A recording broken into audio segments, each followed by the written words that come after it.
I am honored to have a true long distance hiker here on the channel today. Cedric, welcome. I've been looking forward to Hello, speaking Bjorn. with you. I've been very much looking forward to speaking with you, Bjorn, for a long time. um, Now, there are people who, like me, I like hiking in the woods, and if I walk like 10 miles, I think I'm very pleased with myself if I walk 10 miles and I'll spend the night in the woods and I walk 10 miles the next day as well, maybe. Um, you've been walking a little bit further than that, haven't you? Tell us a little bit about what you're doing right now. Okay, and I've been walking about 12 weeks right now. Um, I walked from the west coast of the United States, a little bit north of the city of Seattle, to a point in a point in western Montana that I'm at right now. Hold up here at a hotel for the moment to talk with you. Um, but the I have walked just under 1,000 miles at this point, and I plan to do over 2,000 more, arriving at our capital of Washington D.C. Um, in maybe November, but everything is just rough estimates. About 3,400 miles total, and arriving maybe sometime in November, but it's very approximate. It's wow, it's very impressive, and we have so much to talk about. I have so many questions. Uh, but first of all, people listening and watching, they should really go and check out your websites. Your project now is called, if I'm not mistaken, March of Liberty, and your website is called marchofliberty.com. You also have written a book, and people who are interested in checking out your book should go to Dying Fish. Wasn't that The dyingfish.com? the No. dyingfish.com. It's an odd name Yeah. for a book, but my book is The Dying Fish, and the site and the site actually is nowadays just a collection of all kinds of outdoors writing of mine. There's a lot more content than on the March of Liberty site, but it's generally oriented towards nature writing. So that's where you could find my book. It's on Amazon also, but The Dying Fish is the book. Yeah. We'll get back to your book, but people will be wondering, why are you doing this? Why are you walking essentially across uh, North America? What's the meaning behind this? Are you trying to get a message through to some people? Well, it's a good guess that I am. Yes. And so first, previously, I'd done long hikes in the eastern United States. That was the material of my book, and that was motivated in the first place by conservation of our native trout. I thought I was done with long hiking. Really, I was moving on with other things. I founded an e-commerce company a few years ago that went belly up very quickly. Maybe because I'm so technically disinclined in the first place. But anyway, I'd moved on with other things. I thought the hiking was behind me, and then it was really watching the transformations in our political realm over the last year and a half that that got me thinking again, and seeing the need for individuals to do in incredible things to try to stop the transformations we're watching right now. And as of the end of 2020, I was still not planning on walking across the United States. I don't think it was really even a vague, maybe the vaguest kind of idea in my mind that I wanted to do something like that.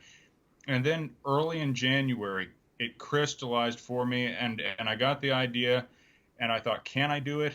And and soon I realized, yes, I can do it, and I'm going to do it. And it came together very quickly for me. I mean, preparation for a hike of this scale, should be at least a year of planning of many kinds leading up to it. And I really dove into this one. And so it is called the March of Liberty. And the big idea in a very short version is that I carry with me a list of grievances that I think many, if not most, Americans right now share against their federal government. And I'm walking those across the country and collecting signatures from everyday Americans as I come across, mostly through the website. That's the easiest way to go and read all of this and put your signature on it if you're Yeah, inclined. And then arriving at Washington D.C. with this, and I will stick it to our legislators' front door when I get there. I mean, meaning the nation's capital, upon arrival. that's awesome. And I think that what you're doing is actually the perfect protest because it is the opposite to what our governments. This of course it doesn't only apply to your country. We're seeing this all over the world, and it seems like to me that people in power wants us to stay in our box, as I've said in some of my videos. Our little flat moving to another box, which is the office, and under constant surveillance through our spy phones, sorry, smartphones. And what you're doing is the exact opposite.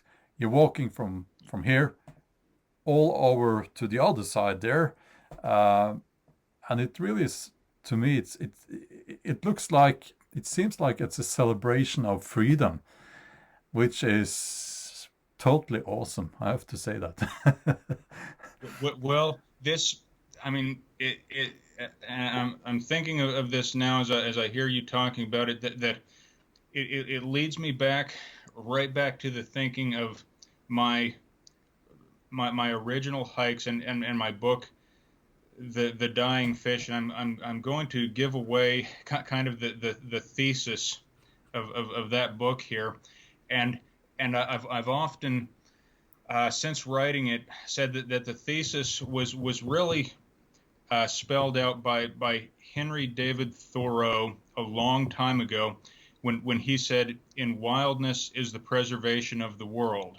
Yes. And I didn't think of this until after I'd written the book, that I just recapitulated his original thesis, and that, you don't see it immediately in the book. It's a big thick book, but by the time you're done, you will, that it's all Mm. about wildness, and how necessary that is for all of us, and not to give that up and to become sedentary and over civilized, Yeah. and therefore easily pushed around and directed. We have to maintain our our wildness to maintain our civilization. Um, Yeah, I couldn't agree more. And by the way, I will stick the direct link to your book in the video description as well.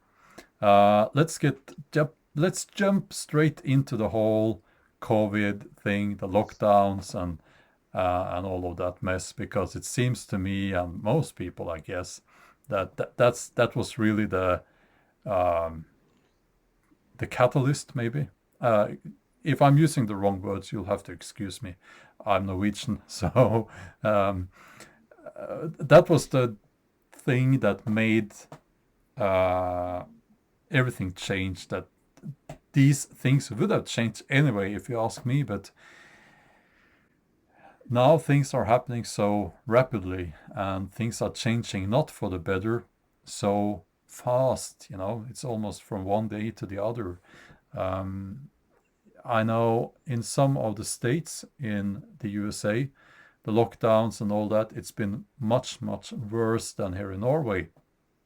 Um, but still, you know,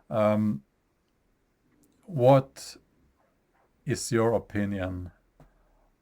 Or rather, can I say, there will be people saying that, well, we are doing this to strike down the pandemic. We are doing this to stop people from dying. It's all for the best that we do this and that. And what would you say to people giving you those arguments? Um, okay, I would I would say that that you have to look very carefully first at the premises here under which our authoritarian overlords are operating, and just question whether this was an emergency or not, because all of all of the restrictions that were originally put upon us were put upon us under the premises that this was an emergency to be mitigated, and of course it was therefore very temporary, and and so was it an emergency? And you have to you have to start there, I think, with that question before moving on beyond to questioning every little bit of every aspect of the COVID restrictions that came afterwards. And to me, and I remember this clearly because I was away from Pennsylvania. I was away for a week or so at actually a cabin in the West Virginia forest, very isolated from all of this. And I came back to find the state locked down. And I, two thoughts were very striking, and one was is this any why is this an emergency? I don't see anything that really dramatically distinguishes this from other diseases that have passed through with little notice through the population. We just have short memories for these things, and then also, where did where did our governors, et cetera, suddenly find the authority to put in place lockdowns like this? It's just they acted as though they already just had this authority, like it was just assumed they can do whatever they want if they do it in the name of protecting the people. And the third question that arose very quickly is, and why are people not more incensed by this? Why are people not shocked by the overreach that's happening here? So all of that was puzzling to me immediately. Well, I can tell you that today in here in Norway, in a mainstream newspaper, and I do read mainstream newspapers because I need to. People criticize me for doing that, which they should, but I need to keep an eye on these things because it's really a micro. Those newspapers and TV channels, they, as you know, they are a microphone for um the establishment at this point. So, but anyway, this scientist, she's called scientist, she was called expert. She said that, and it was almost in a threatening way, either you get the vaccine or you get COVID. Um, saying something like that, when you say something like that, in my mind, you say that to scare people. There couldn't be any other reason for saying something like that. It's not. It cannot be logically true it's not exact, it's not scientifically, it's not true, it can't be true. But still, they are saying things like that, and I've seen similar and worse in your country. So now, and what I'm trying to get to here is that people are scared and people have become cowards. In my country, and I believe also in the USA and in most other countries, if we were in connection with nature, if we were all connected with nature, I think we would be braver. That's just a theory I have. When you remove yourself from nature, you become dependent on so many things, right? And when they threaten to take those things away, then naturally you will be scared. So I think there's a little bit of that going on.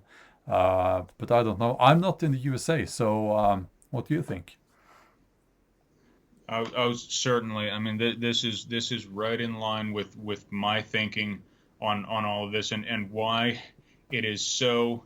This was so dramatically puzzling to me to watch from the get go how afraid people were, and because my experience is one of a level of immersion in nature that most people will really never get to experience. I'm someone who spends months at a time out there in the wild, and um, and it and it was noticeable for me when I first started doing these long forays that when I came back and thought about things, I came back from it much more fearless. Just nothing phased me. I could deal with it. I could because I dealt with so many dramatically bad circumstances and Hmm. come out of it all right. And I'd figured it out and I'd adapted over and over. And adaptation is one of my big themes that I harp on over and over again. And and it's why in my book too I spend quite a bit of time in this realm of naivety that I begin with, where I'm where I don't know what I'm doing and I'm just trying to figure it out, and I'm getting hurt over and over again and I want to give up, and uh, and I don't have a clue essentially, but then I begin to adapt to all this, and that's something you can't have without immersing yourself in in the wild, or staying close to it at least. You'll never reach that point of being able to adapt, um, and so that remains paramount for Hmm. me. I want to talk a little bit about, you know, hiking and spending time out in nature. I am very curious when it comes to your backpack. Can we start? Can we start by what's the weight of your backpack? Your base weight. Sure. What's your base weight? I'm going to have a little chocolate coffee.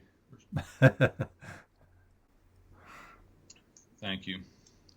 Okay, the pack, and at this point, really, I only have guesses to offer you, because I took an initial weight before I left home, and that changed soon thereafter, and so I only have guesses, Hmm. and I don't pay attention to pack weight the way most modern day hikers do, counting individual ounces. That's not me. I'm a heavy packer, and uh, I right now, as I leave town, the weight will be probably just over 60 pounds Wow. somewhere. Hmm. My weights are down significantly from what I would carry in my old brook trout adventures, but it's still averaging probably about 60.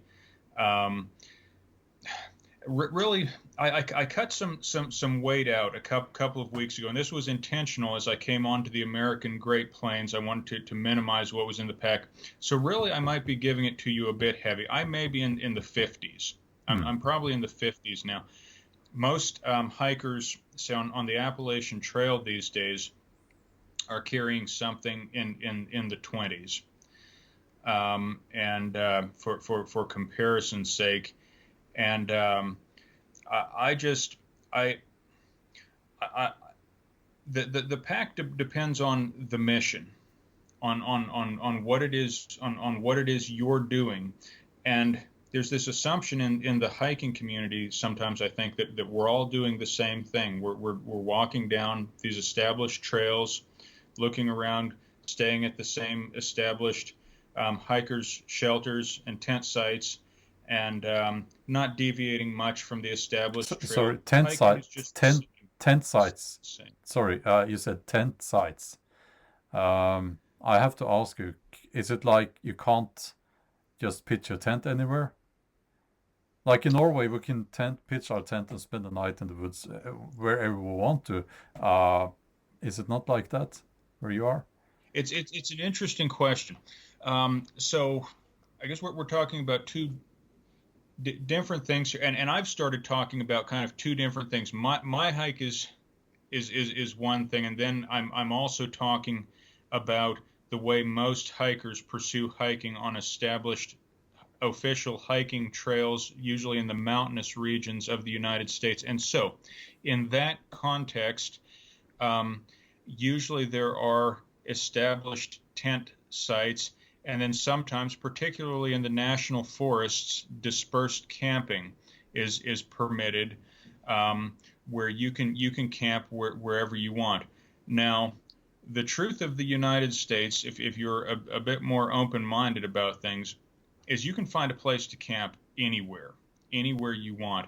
And in my previous adventures, I would go along and I would have a time in mind at which, it's time to set up camp for the night. And at that time, I would just start looking around immediately. And it would take an average of about 3 minutes to find the place I was going to camp for the night. As I go along on this trip on roads, which is, something much different about the excursion I'm on now. I'm on highways all the time. It takes a bit longer, and there's a lot of private property, and if it's established, posted, or if there's signage or fences saying, do not enter, I do not enter. But places, there's lots of places where it's just ambiguous, and maybe the police would kick me out if they found me there, but it's ambiguous, and you'll probably be all right camping there. And there's just thousands and thousands of places like that. So Hmm. that's probably the best answer I could give. Yeah. I must say I'm not used to hearing people carrying such a heavy backpack because um, yeah, I always say that you should go lightweight, for comfort and that the weight will increase obviously depending on the days you're out there and how much food you need to carry and so on. But it's interesting that people have different ways of doing it. Myself, I'm one of those guys who I go lightweight and I try always to go as light as possible, which is more difficult in winter, of course, but still, I think my backpack is pounds. Let's see, 18, 17, 18 pounds Hmm. as a base weight, I believe. So that's different world altogether, isn't It it? sounds good. Yeah. Um, but um, I carry some literature and a computer and yeah. um, things, and it's a funny thing about the pack weight, that it never seems to be all in one place. It's just from little odds and ends, 1,000 different little things that add an ounce here and an ounce there. Hmm. Yeah, I know. As someone who is carrying a camera and batteries, a microphone, and all of that stuff, I don't count that into the base weight. because I don't want to that all that it weighs a lot. It does. It really does. Yeah. Hmm. Yeah. Um, Well, yeah. Sorry. Well, no, I I, I think I was I think I was just waiting on you next. So yeah. Well, now it's a beautiful thing how you're connecting this long hike with freedom, the concept of freedom, which is so important, and also protesting the way society is being changed now, right before our eyes. Most people stay at home, they watch TV, and don't want to they don't want to look at what's going on. That's what I think. Do you have any advice to those people who can see what's going on, but they just don't have the energy to deal with it?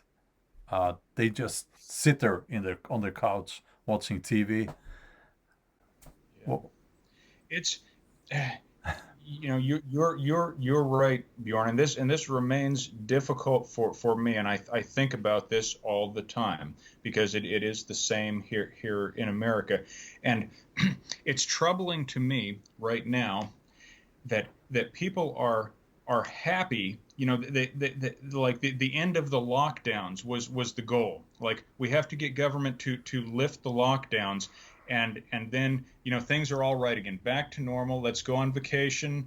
Let's get the RV out. All of that, and to do so is to miss the point. And absolutely. if government gets to say when we're not locked down anymore, Mm, you have missed the point. So the big overriding, one of the big overriding concepts of my message, maybe the biggest, is the notion of arbitrary governance, which is something utterly lost, I believe, on today's society, where we have the rule of law, such a very fundamental concept in the Western tradition, that our laws are established. And then we have arbitrary rule. And all of our struggle for freedom has been the struggle against arbitrary rule. And this was what was strikingly troubling to me at the outset when COVID showed up, that it was a naked demonstration of arbitrary rule and our now acceptance of that. mm, And this was deeply troubling to me, that people, and it's happened by degrees over at least a couple of generations of Americans now, that government has intruded more and more into areas where um, it, where it should not, where statutorily it doesn't have any business being involved in people's lives, and people have gradually become just more and more accepting of that. And then COVID comes along, and everyone's already ready mm. to swallow that pill and to just go along with it. So arbitrary rule is the big. I mean, I have the 15 grievances, and that gives us something solid to latch onto and point at and say, let's see if we can stop these bad things. Yeah, that's on your But the website. overriding That's on your website. So yeah. concept. Yeah, Mm, yeah. yeah. Uh, I, yeah. So sorry. There's a slight delay here. That's why there's a slight delay. But uh, yeah. No. And on my end, I'm getting virtually no delay Okay. on my end, maybe very little. Okay. Okay. Yeah. I think it's fine now. Okay. Well, um, now again, back to the hiking thing, back to being out in nature, connecting with nature. Um, what you're doing is, to most people, it seems extreme, and it is. It is both extreme and very impressive. But if there are people out there listening to this or watching this who want to get started, let's say for someone who has no experience being in the outdoors, how should that person start? How do you get into the hiking thing? Uh, what's your advice? Well, I think I would first answer in the negative that I don't advise people to go online and try to learn everything they can about it from the experts and try to find all the perfect gear and read all the reviews on that gear, et cetera. People get too obsessed with gear too quickly, too early in the learning process. Mm. And I would say go out there, venture out into your backyard. Don't go and look for lists of official places, government endorsed places where you may go for recreation. Go out and find an abandoned lot. Go out and find places, just places you can get into, and set up a little tent, make a little shelter for yourself when you get there. Learn to make a fire with various implements, maybe just matches, starting out, and um, go out and learn for yourself through experience, and don't let the super hikers with the with the complex packs and perfect gear intimidate you. It's the same thing I kind of say about entry into fly fishing, that don't let all the super gear intimidate you, and the complexity of fly fishing culture. Just get out there and take the most simple rig you can get from one of our department stores, and go out there and start flicking it around, and you can start catching trout from day one like that. So I generally say the same thing for all kinds of outdoors activities. Yeah. Now I'm very guilty when it comes to the gear thing because it's sort of a hobby. I love gear, and I feel um, a joy inside when I can get some new gear. It's but and also here's a funny one. Bushcraft. I am a bushcrafter. I love bushcraft, and it's the fine art. They say it's the fine art of going back to the roots, like making fire, primitive fire, bow drill fire, using a thousand, no, yeah, a thousand, let's say $1,000 knife, and it's a bit funny, but again, I think there is room for all kinds out there. And if you want to spend money on gear, I think that's perfectly fine as well. It's just that people should understand you don't have to spend a lot of money on gear. Some of the best knives are the Mora knives, the Swedish knives, and they don't cost much. So, um, yeah, but Yeah, I think I encourage people to not think they need to start with that kind of gear, and I myself to this day keep it pretty simple and try to go with the mindset of just making the best use of what I do have, and but nothing wrong with people moving on to getting a better collection of gear, certainly. on the wall behind me, you can't see it right now, but I have uh, I have some of my axes. They're all made to be used, but I'm very guilty when it comes to not using them all because I sort of got into the habit of collecting this brand of axes. So I actually feel bad when I sometimes, because they should be used, right? And here I am. I only use two or three of them. So there's that. But you know, uh, I'm a 48-year-old uh, man here in Norway. I should be allowed to have some hobbies. That's what I think. But Okay. absolutely, you are very correct that people should just get started. Yeah. Um, Yeah. Now, let's see here. There are so many things we could talk about, and your list is very interesting. Your list of grievances. Excuse my pronunciation there, but looking forwards now into the future. I do that a lot. I'm sure that you've done some thinking when you're walking. You know how it is, of course. When you're out there walking, it's good for the mind. You know, it clears your mind. How do you see this whole mess developing into the fall, winter, next year, and so on? I don't expect it to be good. I I'd like to have an optimistic message. I think that our overlords saw the American people cower and put on the masks and just go along with it sheep-like overall. And I think they smelled blood in the water, so to speak, and they've given it a test run, and there's more to come.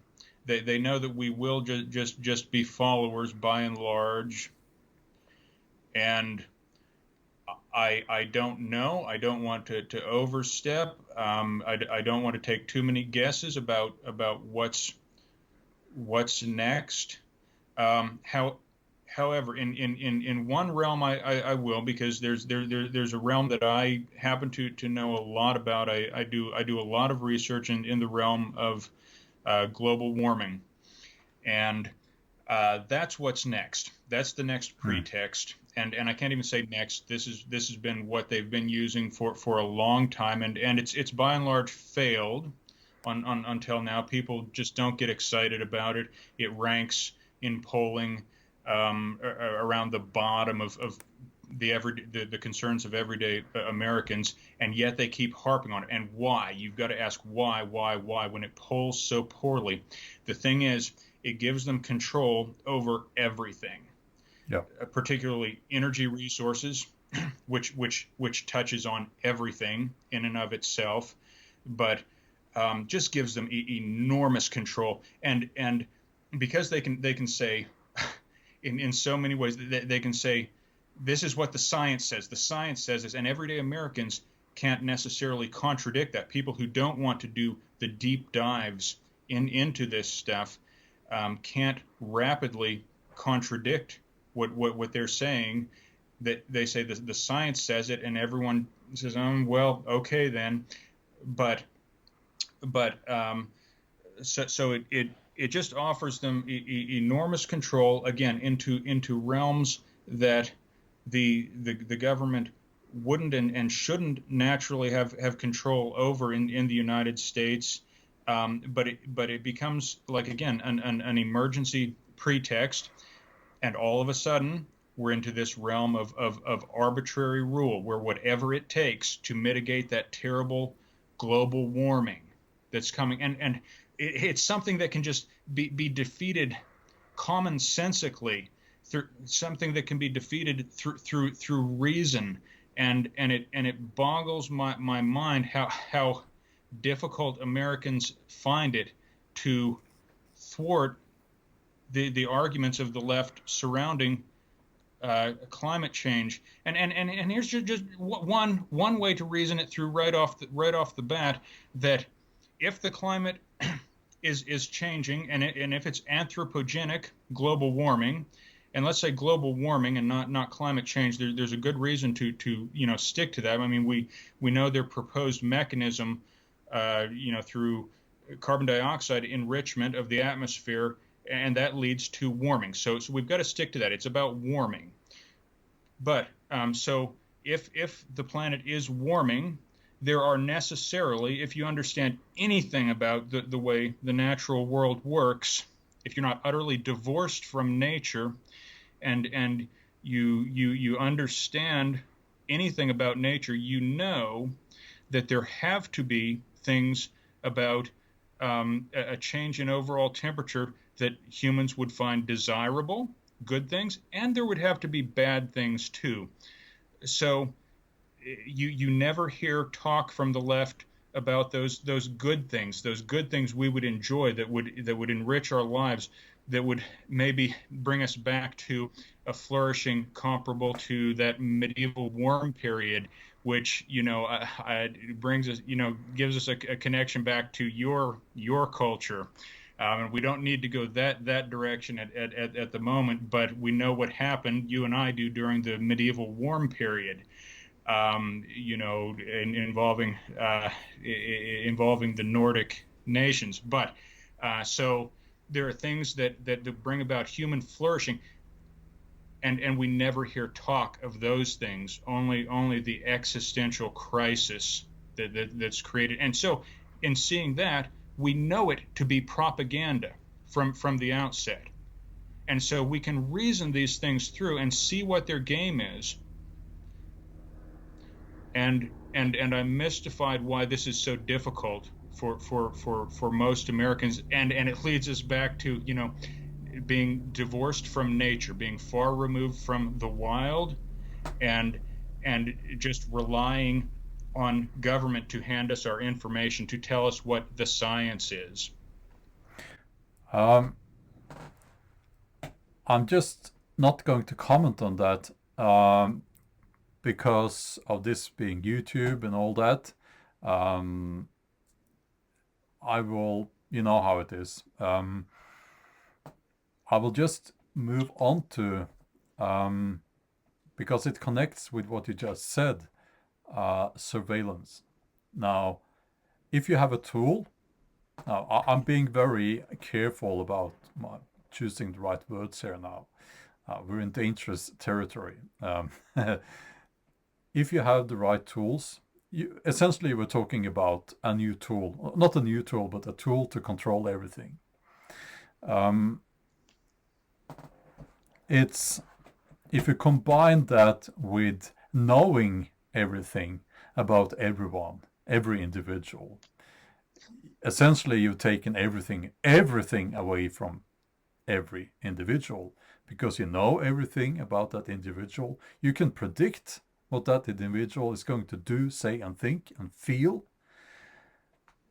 So you can manipulate that person, right?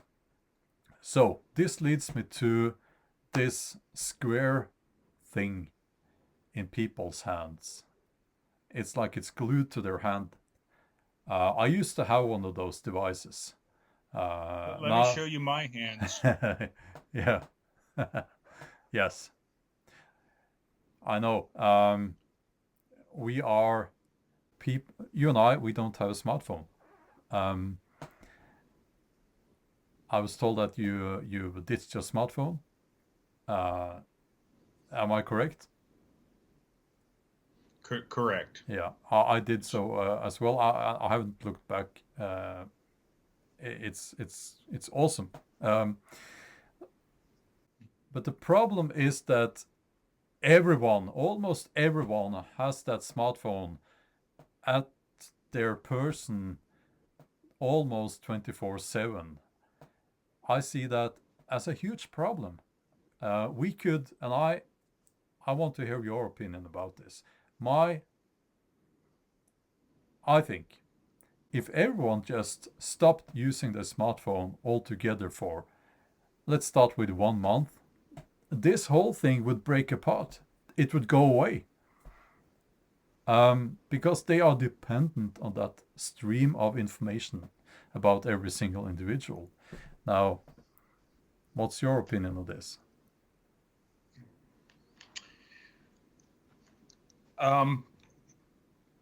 Well, I don't know. I would have to give some serious thought to your to what you've posited about letting it go for a month. I don't know. I gave it up because, well, for a couple of reasons. I didn't want to go through this expedition looking down at my phone all the time, and seeing what all of my friends and associates' latest thought was at the spur of the moment, and checking on this and that, and how many little emoticon things have I got today, and how much do people like what my last off the cuff thought was. Didn't want to go through America doing that, preoccupied like that.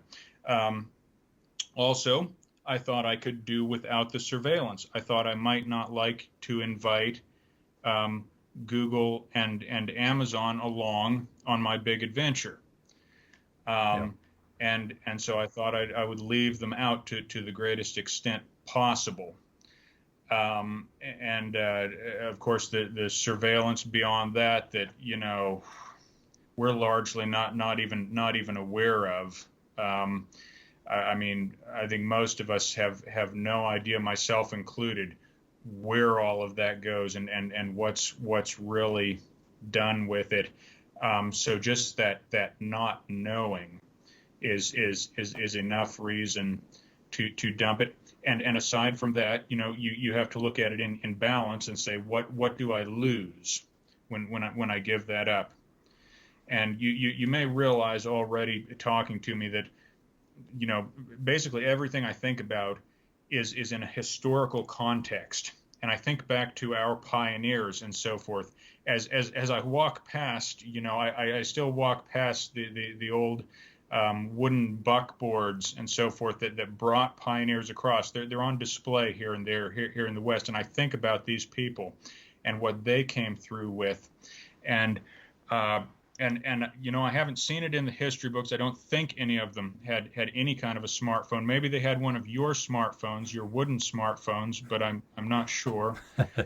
Um, but they were not reliant on any of that. They were self-reliant largely, Mm. and so um, anyway, when I looked at the balance of things, it was something I could give up.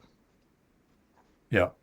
Well, there certainly are huge benefits of having a smartphone. I won't deny that. And I did lose some friends when I stopped using a smartphone. And but oddly enough, the one thing I miss is being able to fly my drone, because you need a smartphone.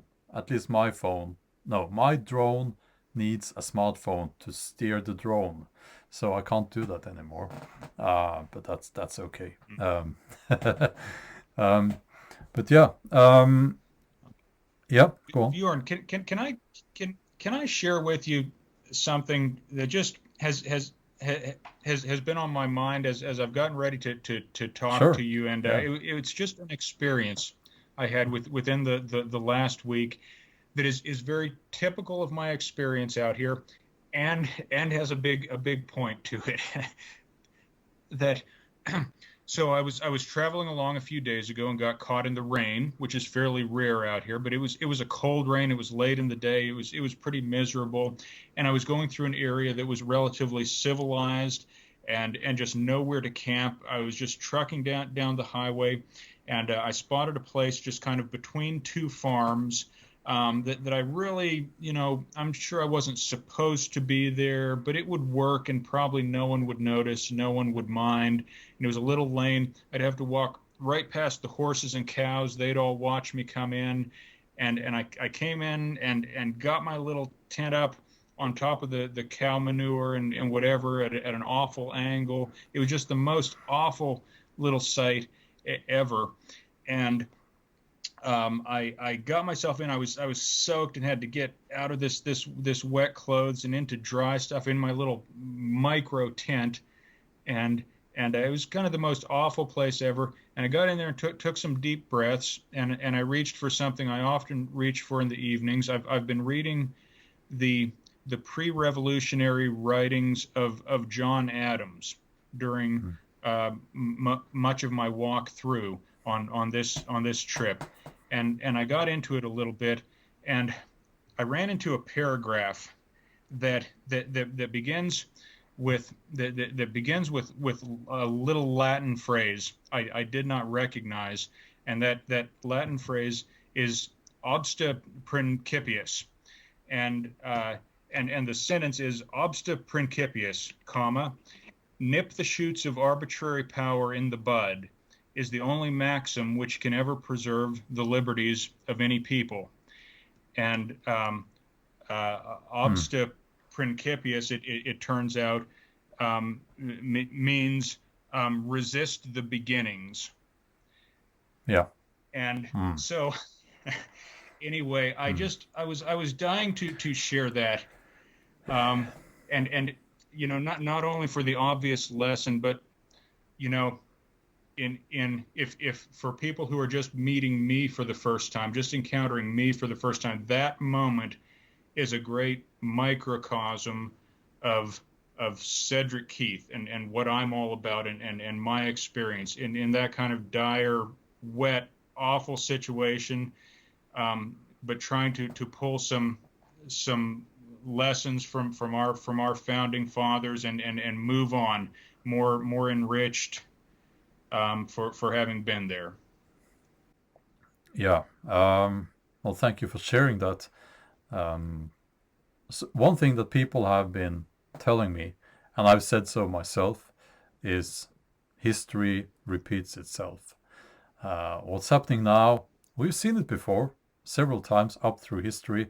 Not the exact same thing, of course, because we have a different technology technology now, but essentially we are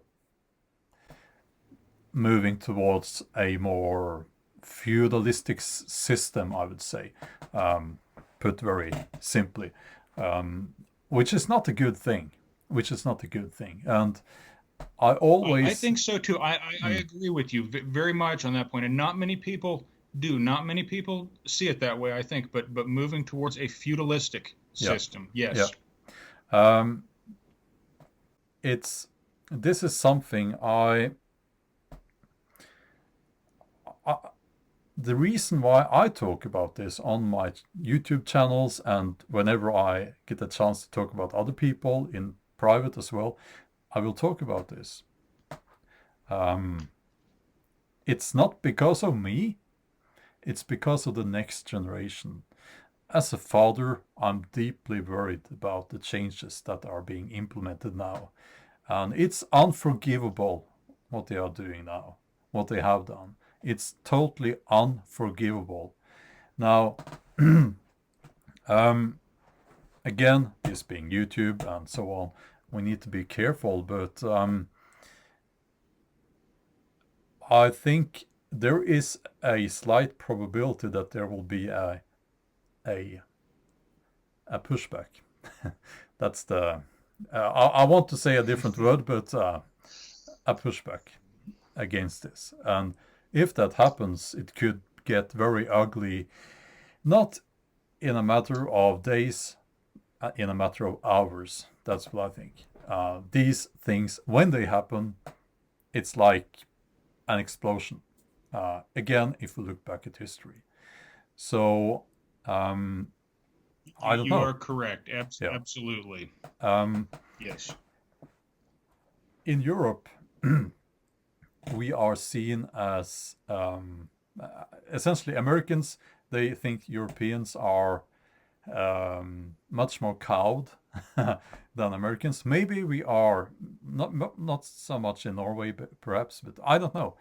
I'm just this is just a hunch. I think this might happen first in your country because of your mentality. I could be wrong, but what do you think? The pushback, you know what I'm talking about here. I don't know. You don't have I to answer and if I'm it's someone yeah. who's not afraid of saying that when there's much I don't know. I wonder Hmm. a lot about it, and the Europeans, broadly speaking, and that's many peoples, but the Europeans, broadly speaking, have surprised me in their their willingness to go into the streets and to, I mean, like looking at the French Yeah, I was going and to say that. watching Yeah. their Mm. resistance to their government right now. I wouldn't have thought it of the French a few years ago, and the English as well. At the same time, it still boggles my mind how so many people just went along with all of these restrictions as they came in and didn't see it from the outset that the our governments have crossed very serious lines at the beginning. Again, back to that quote, obsta principiis, resist the Mm. beginnings. But so why people did not at the outset resist and see that was the time, because it becomes very hard once you've gone along with some of it and not drawn a line in the sand Mm. that government cannot cross into my personal sovereignty. Once they have intruded and they have made you mask up, etc., then when they come along this fall coming up and say there's another round coming through and you've got to mask up again and we have some harder restrictions that are coming into place, well, why do you have the right to resist now? Why are you resisting now, when everything was okay with you up until now? If you understand my line of reasoning on that. Mm. So it becomes difficult if you don't draw those lines in the sand and always keep in mind what government can touch and what they cannot. Yeah. Well, I'll give you some information about Norway, and what they did here and what they didn't do and why. Now, we got into the lockdowns and all that. Then they were starting, the, the government, they were starting to talk about implementing a curfew, which would have been illegal. So they changed, how was it? They changed the law, or they tried to change the law. Uh, I, I should have checked this. I can't remember if they managed to do that, but doesn't matter. That's not the point.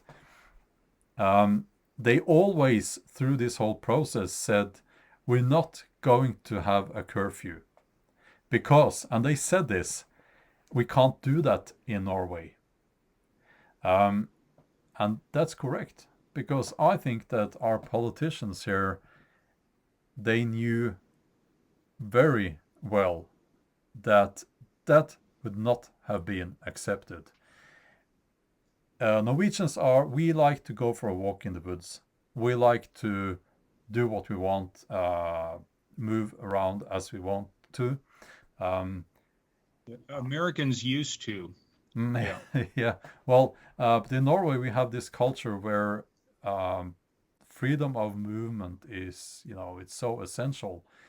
Some of the counties here, they said, if you have a cabin up in the mountains in this county, but you live in another county, you can't come here. Um, and they implemented such a law. They threatened with fines and so on. That was the one thing that people really didn't like.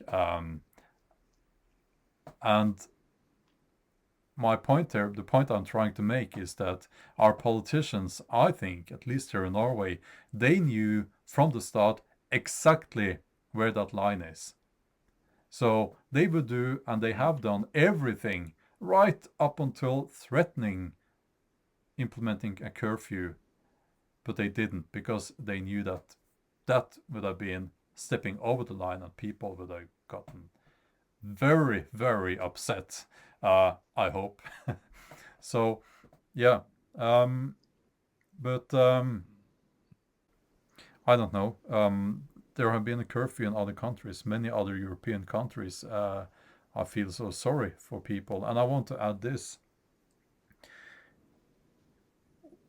the insanity of implementing a curfew that means that people can't go outside more than for, like 1 hour or 2 hours a day. Health wise, And when it comes to infection rate and so on, it's madness, Doing that is, to me, maybe the biggest crime in this whole lockdown scenario that we've seen now. It must have led to so many cases of serious depression and worse, I believe. Yeah, do you have anything to add there? Obviously, I agree wholeheartedly with your thoughts on the harm done by forcing people to be indoors more, which Mm. just again from the outset struck me as ludicrous. Yeah. Just and maybe something designed for a civilization that mainly consists of city dwellers, which is another direction you and I could go on this whole talk, that what happens to a nation when it is primarily made up of city dwellers and the laws and structures of society Mm. begin to be made to accommodate people who live in cities. What's lost when you do that? But the direction COVID has taken and the restrictions have a lot to do with that, I think, and that most of more and more of our people, at least here in the United States, are living in cities, and so it's the same. If you were trying to control an infectious disease, you would do it differently in a city than you would out on the general, far larger landscape of the United States. You would have utterly different strategies. And this is an area where our overlords failed us and tried to make one size fits all strategies. And beyond that, just our everyday, city councils and governors and smaller scale governments here in America failed us by looking to the largest states and looking to the federal government as their examples for what kinds of policies to put in place.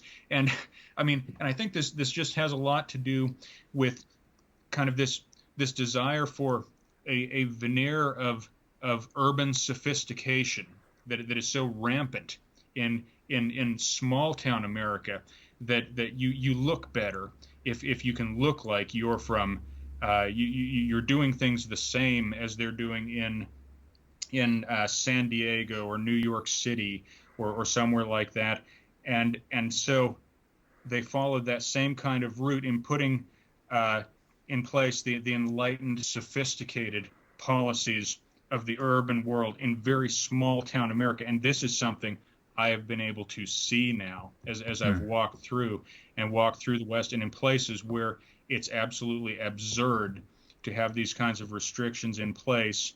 The city councils have decided to, just utterly lock some places down, and it was really odd to see this as I walked through. Yeah. Um, I guess we're all seeing lots of odd things happening, like people walking out on a path with a mask on, uh, alone. um, yeah, I always think, And Bjorn, yeah, come on. if I could interject something, I started out thinking, just kind of shaking my head about those people, those oddballs who would just mask up, just anytime probably 24 hours a day, probably while they sleep.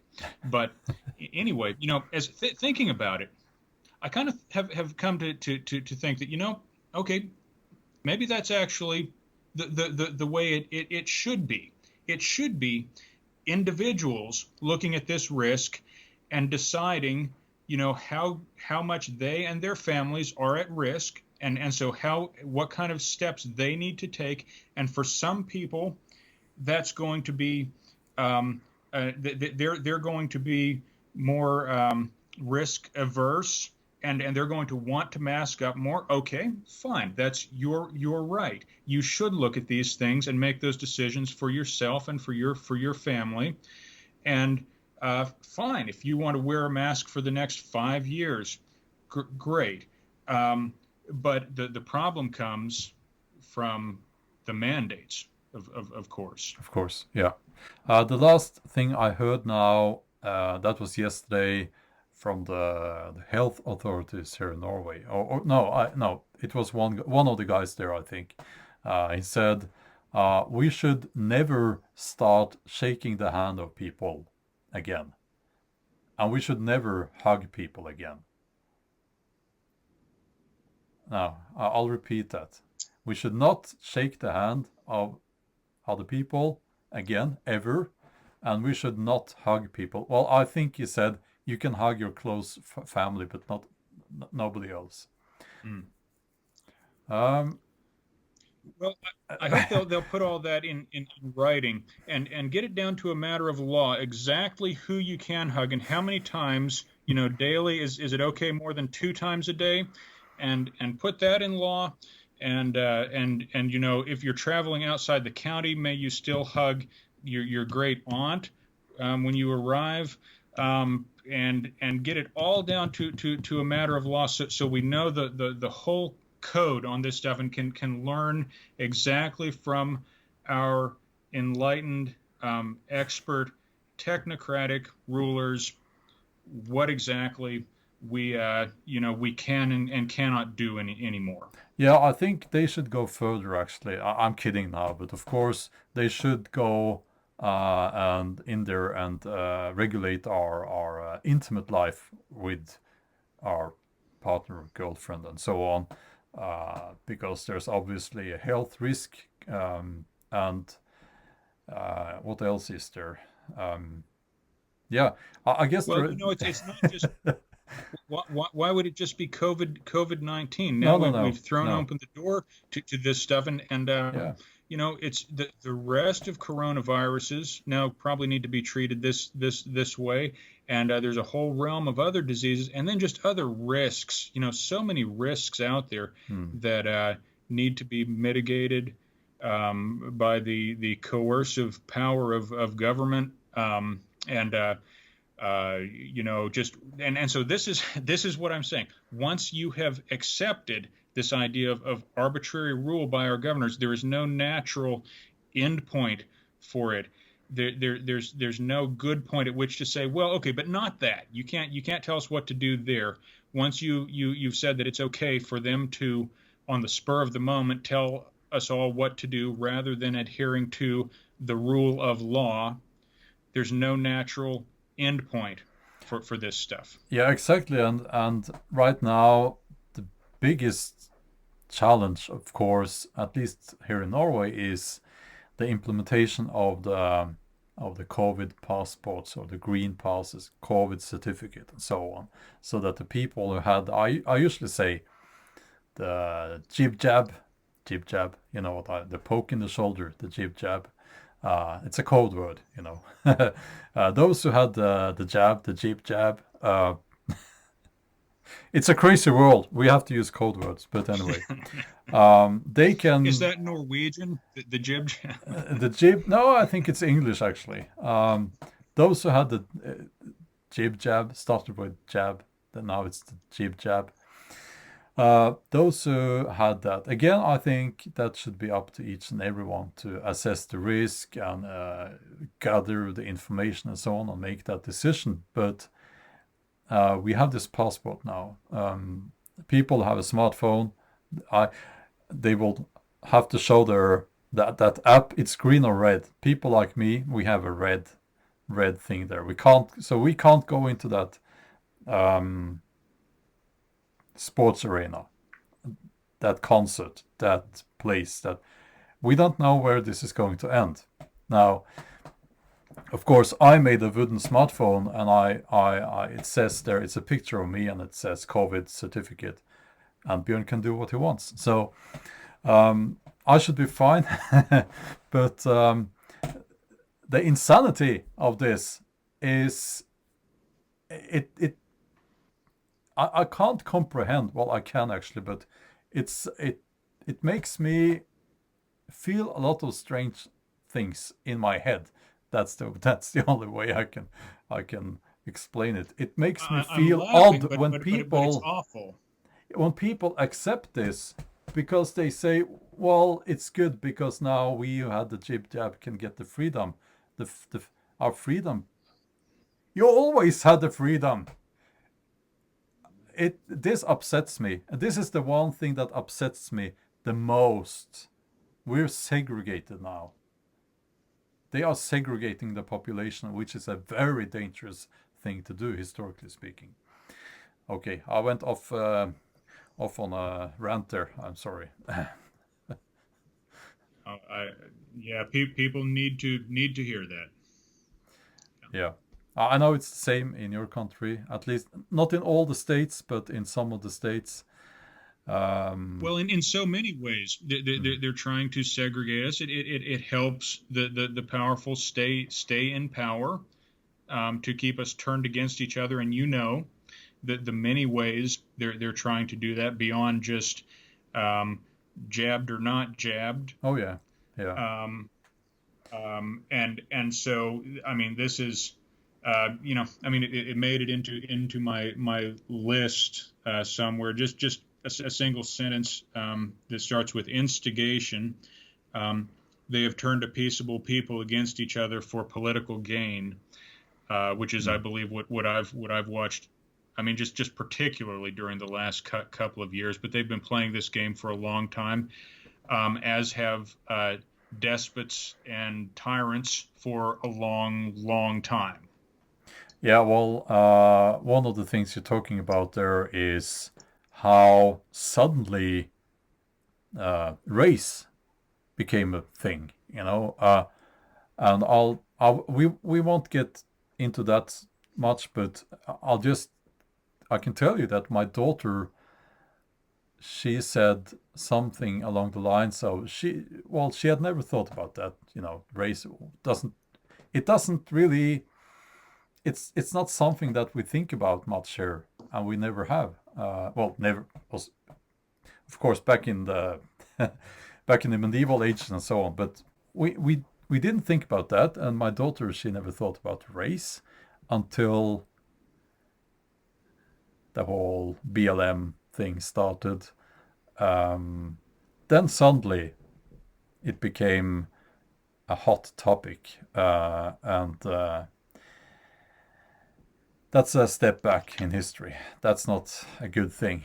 Um, yeah. So again, being careful, and I know Mm. we're in a minefield Oh yeah. here, but you think about this, and how suddenly it's being forced on a whole new scale into the curriculum, and so forth, Mm. and that you wonder immediately, okay, why is that? And you just have to ask yourself, is it A, because of our politicians, very deep concern for people of color and underrepresented minorities, whatever?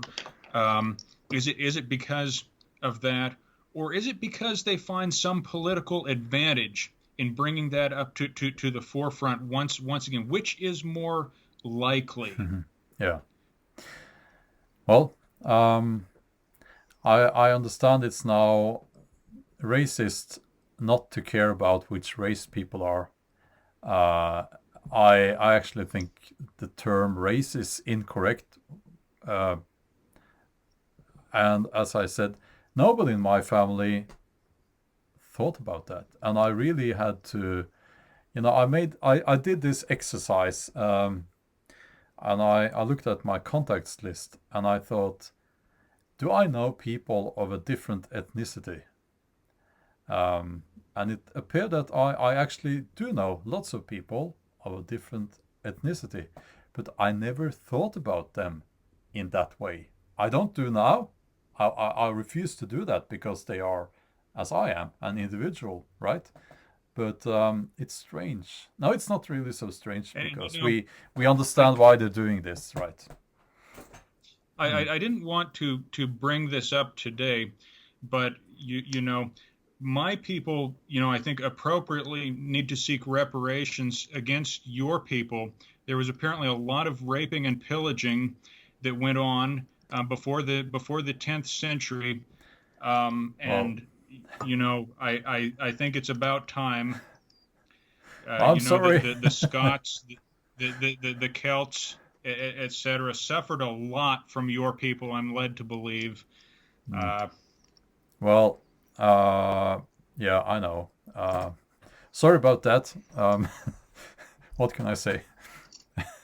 Yeah, but my bloodline may have even been affected by yeah, well, by actually, your intrusion. yeah, I know. It's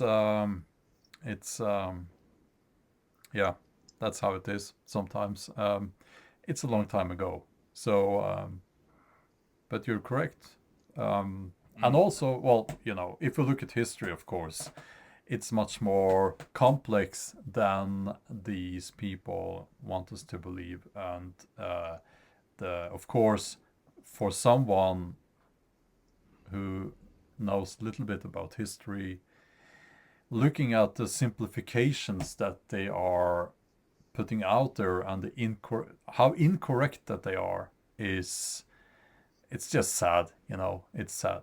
Um, I, I mean, ethnicities and the differences, different cultures should be celebrated.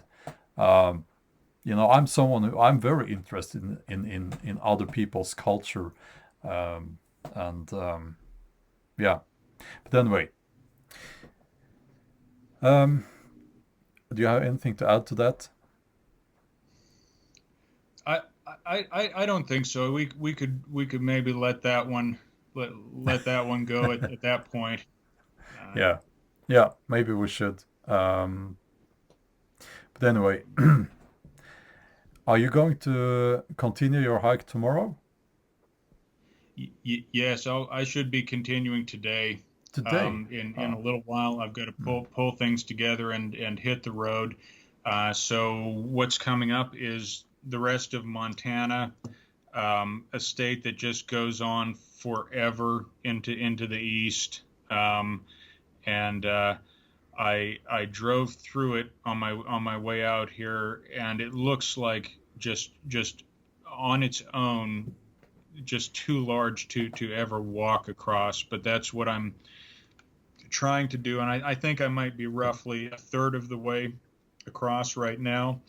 But looking to the horizon, you just know that it's just more Montana out Okay. there. And so I've finished the mountainous region. A little more than a week ago, I crossed the Continental Divide, and the hike changed radically. Now I'm out on the plains. I should also say, which I didn't yet, that I have never in my life been west of our Mississippi River. I've traveled widely Okay. in the east, Hmm. and I'm seeing all of the west for the first time. And the bulk of our country is this plains, you know, grasslands into desert type country that I've never experienced at all before. And so this idea of adaptation that I Hmm. push so hard on other people, I'm now having to really take that to heart myself and do some hard adapting as I make it through the grasslands. And I came into here, you know, just not knowing where one would be able to put sleep for the night or get water, and I don't know other, you know, dangers that might exist out here that I just don't know of. Maybe sudden storms and how you take shelter from those, and I'm having to adapt to all of this. So really, I can say that the last couple of weeks have been the most difficult of the trip. Um, the portion through the mountains, the first 9 weeks or so, was maybe, if anything, easier than I had imagined. It's still there's a difficulty to doing this day by day that's hard to imagine if you haven't been out for the long term, long haul. But for me, having experienced this before, it was relatively easy compared to my earlier hikes. Now adapting to the plains um, comes with some challenges, and I am in process of adapting. Hmm. That's where I'm at now. Uh, I've seen pictures. It's very flat. Am I correct? It's Well, it's well, flat. and I'll tell you, I had always been led to believe that it was very flat out here Hmm. compared to the mountains and compared to the Appalachian Mountains, the region I'm from in the east. Um, it's relatively flat, but it's not flat, and so there are landforms, geologic formations that are new to me, mesas and buttes and these are strange things, and the way the water courses have cut their channels is a bit Hmm. different, and just kind of the little bit of roll to the land, and it's definitely not flat. The things I've encountered so far, rarely I will cross a plain that's miles long of virtually flat stuff, but that's kind of rare. And I went along one day. This was interesting. One day this last week, and I looked around me as I walked through the whole day, which amounted to about 21 miles, and I um, counted all of the places where you could hide a tent, a small camouflage tent like mine, and I came up with 65 at the end of the Wow. day. So around 3 per mile, places where, and in the area I'm going through, there's, and I don't know if this is because it's rangeland or private property or what, but about 100 feet from each side of the road, there's a fence which I cannot cross. So I'm restricted to within that Hmm. 200 plus foot corridor, and within that, I could find 65 places, and there's just little rolls to the land and little places where you think about it and which way the traffic is going, and you see that little spot cannot be seen, or it's Hmm. very difficult to see that little spot. And so it's an interesting game I play now, and it's just an interesting new challenge at adapting to the plains. Hmm. Well, I wish you got. Which by the Yeah. way, I'll be on the plains Hmm. on Tell, and I don't know some point this fall, but and I don't know how very familiar you are with the geography of the United States, but walking east from Montana, I will still basically be on the plains until I'm in far eastern Ohio, near the Ohio River, almost ready to cross into to West Virginia. So the majority of my trip is is on the plains like this. Hmm. It's very fascinating. Um, I wish you good luck. Um, and I'll be following your progress on your website. Um, this is important what you're doing. People need to realize this. This is important. And I'm grateful for uh, having this conversation with you here on my channel. Um, and for people still watching, please share and go to Cedric's websites. Of course, check out his book in the video description. Um, well, well, thank you. Thank you for taking time to speak with Thank me. you so much. Thank you for talking with me, giving me an opportunity to talk. It's really great, Bjorn. Even if no one else had been eavesdropping on our conversation, it would have been great to talk with you today, and I appreciate it a lot. Well, likewise, and I must say I've learned a lot. I've learned a lot from what you've been telling me here. So I'm grateful for that. I learn a lot from you all the time, and I look forward to shaking your hand when you come for the American Book Tour. Oh yeah, I'm looking forward to that. I hope that will happen soon. Um, but yeah, okay. I won't keep you longer.